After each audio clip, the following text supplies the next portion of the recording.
Kagaling lang namin laboratorio, driver ko.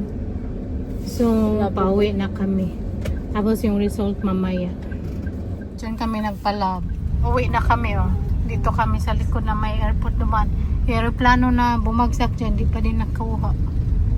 Tapos daping malunggay dito, oh, sa gilid. Ang driver ko, oh.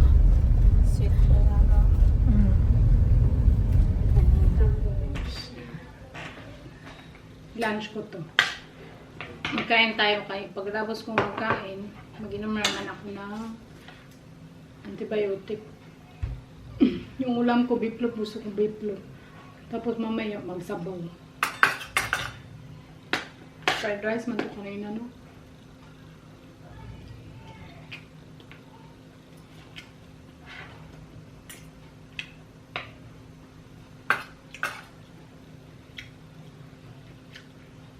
Gabi yung ulam namin ano, sabaw na isda. Tapos may paksiw pa pala kami. Mamaya na lang dinner. Tapos yung nagkuha sa ano ko sa result, si Agata na nagkuha. Tunuan ko si Minya ba kung anong ilalagay. Kasi si Kyrie gusto niya spaghetti. Yung luto ko, gusto niya yung luto ko na spaghetti. So, para pagdating niya sa school, kain siya. Lang para hindi masyadong maipit yung chan ko. Yung chan ko, ano pa din siya. Malaki pa siya ng konti. Pero bumalik na siya sa normal. Anyway, share ko sa inyo yung pangyari before ako na operahan. Birthday yun ni Saki pagkagabi. Tapos siguro nag-trigger siya ba kasi birthday. Tapos ang dami kong nakain kasi normally sa Netherlands, diba, yung mga kinakain natin is iba.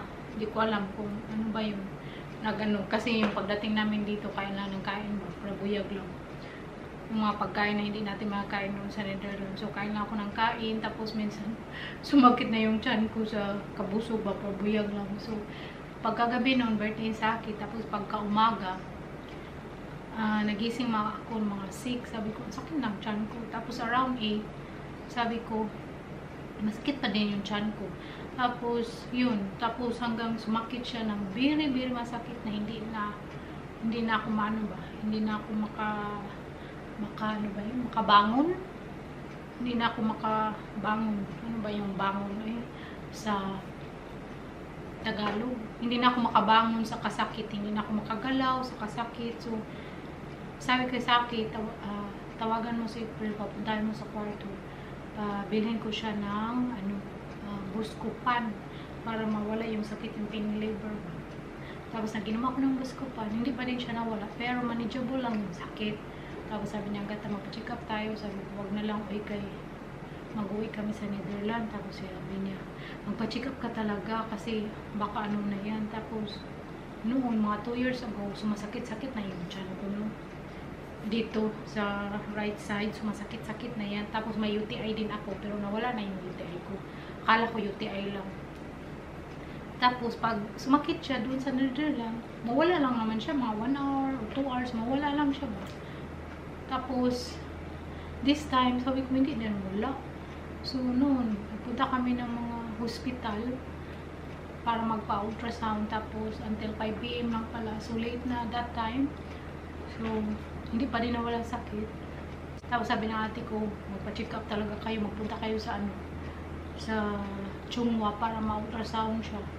So, walang ultrasound doon, may CT scan. Pumunta kami doon sa emergency room. So, scan yung yung tiyan ko. So, talaga, acute appendix na talaga siya. So, kailangan siyang i-remove as soon as possible. So, I think napunta kami doon Tuesday evening. Tuesday evening, December 3. Kasi yung birthday ni Saki is December 2. Kaya pasensya na kayo sa mga vlogs natin. Mga lumang vlog kasi hindi ako nakapag-upload ba kahit ano man. Yun nangyari. Ang dami ko mga na-vlog dito, no? So, December 3, December 3, pumunta kami doon sa Chongwa, sa ER. So, nag-scan siya. Tapos, Na-shock pa ako sa ano ba, sa PASCAN, CT scan. Kasi 19K, CT scan lang. Sabi ko, dito pa talaga ako nabutan.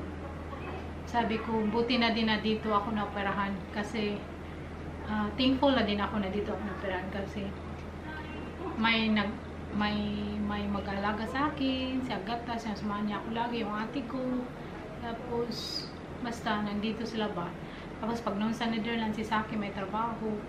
So, kailangan ko talaga magluto para sa sarili ko. So, dito, may magluluto sa akin. Tapos, ano din, no, gusto ko yung minsan naluto ko ba. So, kaya kagaya ngayon, nagluto kami ng spaghetti. So, ano ko na lang sila, inaano ko ba kung anong ilalagay, ganyan, ganyan. So, that night, hindi na kami umuwi sa bahay. Inadmit na ako doon sa Chongwang, Mandawi. Kaya pagkatapos ng CT scan, schedule ako para operasyon pagka next day. So, I think today, mag-1 week na ako inoperahan. So, thank God, less painful na siya. Kasi yung inopera sa akin is yung ano lang siya, 3 hiwa. Yung maliliit na sobrang liit. Sobrang liit talaga. Ano yun? Laparoscopy? Laparoscopy yata yun. Nandito man yung laparoscopy yata yun. Laparoscopy yung bago ngayon na ipasok yung camera sa tiyan ba. Tapos kung saan yun ang anuhin. Basta yun. So, at naawa talaga ako kay Saki, kay nung pinasok na ako sa operating room, umiyak talaga siya. So doon ko talaga nakita ba na realize kung gaano ako kamahal ni Saki. Sobra.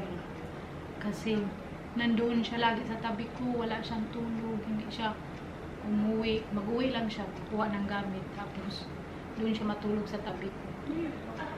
Kasi may madami mang tulugan doon. May couch, tapos may ganyan, tapos may table. Kasi yung room namin is suite room. Yun ang kinuha niya para daw komportable talaga ako.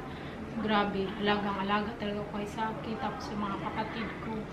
Kaya I'm very grateful and thankful and blessed na dyan ko na-realize ba kung gaano talaga ako kamahal ni Saki, yung pag-alaga niya sa akin.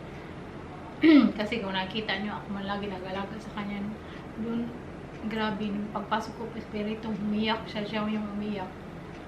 Tapos sabi niya, you will be fine, you will be back. Ganyan, umiyak siya. Tapos, syempre, maiyak ka din.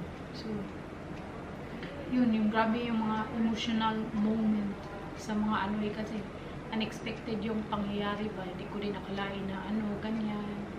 Pero, syempre, napipil ko na yung pain noon, yung mga 2 years ago. Pero, binabaliwala ko kasi. Yung doktor ko is 4 kasi may OB pa ako. Tapos yung doktor, tapos sa surgeon. Kasi, nirepair nila ako ng OB kasi yung fallopian tube ko, namamaga siya. Kaya pala, hindi ako magkaanak. Kasi, namamaga yung fallopian tube ko. Tapos yung other side ng ko may cyst. Pero, hindi siya worried kasi yung cyst ko is water siya ba, ano lang daw siya, wala la siya sa mga antibiotics. So, kaya ang dami ko inom ng antibiotic ba. So, gutom ako lagi, pero buyag lang. Bahala na magtambok, no, basta mahugi ang lahat. Kaya pala hindi ako magkaanak kasi yung fallopian tube ko mamaga. Tapos yung parang tube ko may naka-ali, basta ang hirap i-explain. Kasi no-explain sa akin ng doktor, nakahiga pa ako doon sa hospital. So, si Saki, yung ano talaga nag-listen ba, minaw sa tabi ko kung anong mga nangyayari. Kasi, in English din nila para maintindihan ni Saki. So, yun. Ako pala, all this time, ako pala yung may diferensya kung bakit hindi kami nagkaanak ni Saki. Pero, nagpa-ubi man ako noon, no? Tapos, hindi pala talaga makita sa pag-ultrasound. Yung nakikita lang siya nung nag-opera. Yung nag-opera nakita sa camera. Kaya nakita nila yung namamaga yung ko fallopian tube. Kung hindi yung laparoscopy yung ginamit pag-opera, yung sa bagong style ngayon, hindi din yun makikita. Kasi sabi ng OB ko, hindi din talaga makita sa pag-ultrasound. Kaya ano talaga ba, I'm very grateful, ang bait ni Lord sa akin. Kasi nung pauwi pa lang kami dito galing Netherlands, pinaano niya talaga, pinauwi pa niya kami dito sa akin. Pupunta kami dito ng Cebu, tapos pinapunta niya pa kami ng Singapore, pinauwi pa. Tapos pinatapos pa niya yung birthday ni Saki, yung pagkabukas yung nangyari, grabe. Ang bait talaga ni Lord sa akin. Kasi nandiyan sa lagi ba, na-feel ko na ginagabayan niya ako.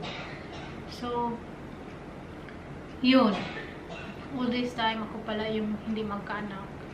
Tapos, sabi ng doktor, kung okay na yung lahat, mag-heal na yung sugat, yung mamaga, tapos yung cyst, hindi man daw yung problema kasi matunaw lang yung sa antibiotic. Tapos, sabi ng doktor, pag okay na daw yung lahat, may posibilidad daw ako na mabuntis.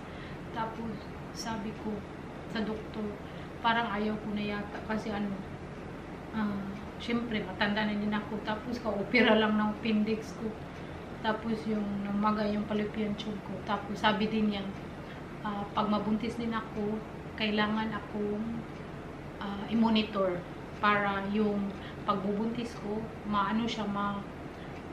bitag siya malagay in place, kasi di ba namamaga yung mga ko, basta ang hirap explain. Sabi niya, i-monitor talaga ako kung yung pagbubuntis mo nalagay siya in place. So yun, kaya hindi din advisable, kasi dapat kayo monitor, tapos ganyan. Iba pa naman yung doktor doon sa Netherlands, kasi hindi ka kaagad maka-CT scan. Ay Diyos ko, abutin ka pa ng matagal mag-CT scan. So kaya siguro dito din ako talaga na operahan, kasi kung doon sa Netherlands madami pang test na gagawin bago kanila atimanin. At sa amin, yung na-spend namin sa hospital, sana i-refund yun sa aming insurance, kasi international insurance man kami ni Saki. Tapos tinawagan namin yung na-admit kami, tapos sabi nila i-send yun yung mga papers, yung mga nagasto na resibo, yung mga nagasto. So kinip namin yung lang resibo para i-reimburse na lang nila. So pero hindi kami nag-expect na 100% i-reimburse, no? Okay lang kahit 50, 60 or 70%, basta kahit konti meron. So yun, kasi ang mahal magkasakit dito sa Pinas. Hindi ko alam sa Netherlands magkano yung gasto, pero dito ang mahal. Anyway, importante, okay na ako ngayon, recovering, maglakad-lakad ako ng konti. Yan din sinabi ng doktor, hindi palaging nakaupo, dapat maglakad-lakad ng konti. Tapos yung ganyan mo, maglakad ka kay para yung yung mga daw, para mabuti yung sa loob, yung mga ma-in place, basta yun ang sabi ng doktor. Kailangan kong maglakad konti ba, hinay-hinay, hindi yung nakaupo lagi, para daw fast recovery din. So, I'm very thankful kasi nakalakad-lakad na ako, less painful na siya. Tapos, parang yung yung samad niya bumuti-buti na din, kasi kanina chinage ni agata ng bandage. So, yun ang mga pangyayari. Salamat po sa inyo lahat. Yun, nagsay ng prayers. So, yun na yung ating pa-vlog today sa ating kasi yung iba, ang dami nagtanong. So, yun. Thank you so much. See you next time.